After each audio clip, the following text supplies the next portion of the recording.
Hi friends, ಇವತ್ತು ನಿಮಗೆ ಯಾವ ಥರ ದೋಸೆ ಮಾಡೋದು ಅಂದ್ಬಿಟ್ಟು ನಾನು ತೋರಿಸ್ಕೊಡ್ತೀನಿ. ದೋಸೆ ಹೆಂಗೆ ಮಾಡೋದು, ಹೆಂಗೆ ಹಾಕೋದು ಅಂತ. ಇನ್ನು ಈ ಥರ ಹಂಪ್ಳ ಮಾಡಿಕೊಂಡು ಈ ಥರ ಹಾಕಬೇಕು. ಯಾಕಂದರೆ ಚಿಕ್ಕ ಸೌಟ್ ಆಗಿದೆ ಇದು. ಒಂದು 2-3 ಸಲ ಹಾಕ್ಕೊಳ್ಳಿ. 2-3 ಸಲ ಹಾಕ್ಕೊಂಡು 2-3 ಸಲ ನೆನ್ಕೋಬೇಕು. ಇಡ್ತೀರಾ ಆ ಥರ ಹೇಳ್ತಾರೆ, ಚಲ್ತೀರಾ ಗಿಲ್ತೀರಾ ಅಂತ ಅದೆಲ್ಲ ತಲೆ ಕೆಡಿಸ್ಕೋಬೇಡಿ. ನಿಮ್ಮ ಸಾಧನೆ ನೀವು ಮಾಡ್ತಾಯಿರಿ, ನಮಗೇನೋ ದೋಸೆ ಬರಬೇಕಷ್ಟೇ.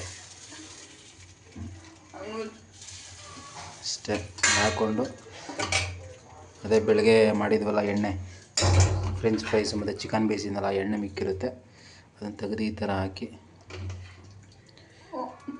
ಎಷ್ಟು ಬರುತ್ತೆ ಅಷ್ಟು ಹಾಕಿ ಒಟ್ಟಿನಲ್ಲಿ ಹಾಕಿ ಅಷ್ಟೇ. ಈ ಥರ ಹಾಕ್ಕೊಂಡು ಕಡಿಮೆ ಫ್ಲೇಮಲ್ಲಿ ಈ ಥರ ಬೇಯಿಸ್ಕೊಂಡು ಸ್ವಲ್ಪ ವೆಯ್ಟ್ ಮಾಡಿ. ಬೇಯ್ತಾ ಇದೆ, ಈಗ ಸ್ವಲ್ಪ ಬೆಂದಿಲ್ಲ ಕರೆಕ್ಟಾಗಿ. ಅಟ್ಲೀಸ್ಟ್ ಒಂದು 20 ಸೆಕೆಂಡರು ವೆಯ್ಟ್ ಮಾಡಿ. ನಾನೊಂದು 5 ಸೆಕೆಂಡ್ಗೆ ಟ್ರೈ ಮಾಡಿಬಿಟ್ಟೆ.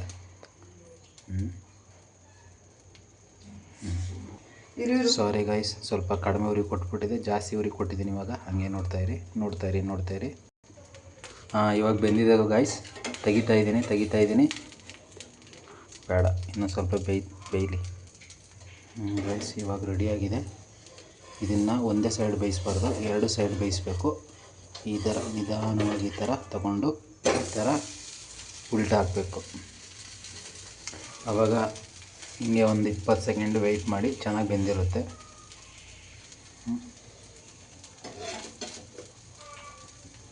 ಇದ್ರ ಜೊತೆ ನಂಜಕ್ಕೆ ಏನಾದರೂ ನಂಚ್ಕೊ ತಿನ್ಬೋದು.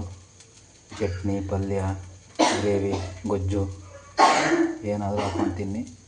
ಸದ್ಯಕ್ಕೆ ನಮ್ಮ ಹತ್ರ ಗೊಜ್ಜಿದೆ, ಅದೆಲ್ಲ ತಿಂತಾಯಿದ್ದೀವಿ. ಇವಾಗ ನಿಮಗೆ ದೋಸೆ ರೆಡಿಯಾಗಿದೆ, ಸವಿಯಲು ಸಿದ್ಧವಾಗಿದೆ. ಈ ಥರ ಹಾಕ್ಕೊಂಡು, ಅವಾಗ ಹೇಳಿದ್ನಲ್ಲ ಗೊಜ್ಜು ಅಂತ, ಇಲ್ಲಿ ಗೊಜ್ಜು ಜೊತೆ ಹಾಕ್ಕೊಂಡು ತಿಂತಾ ಇರ್ಬೋದು. Thank you guys. ಇದೇ ಥರ ಬೇರೆ ವೀಡಿಯೋಗಾಗಿ ನಮ್ಮ ಚಾನಲ್ನ ಸಬ್ಸ್ಕ್ರೈಬ್ ಆಗಿ, ಲೈಕ್ ಮಾಡಿ, ಶೇರ್ ಮಾಡಿ. Thank you.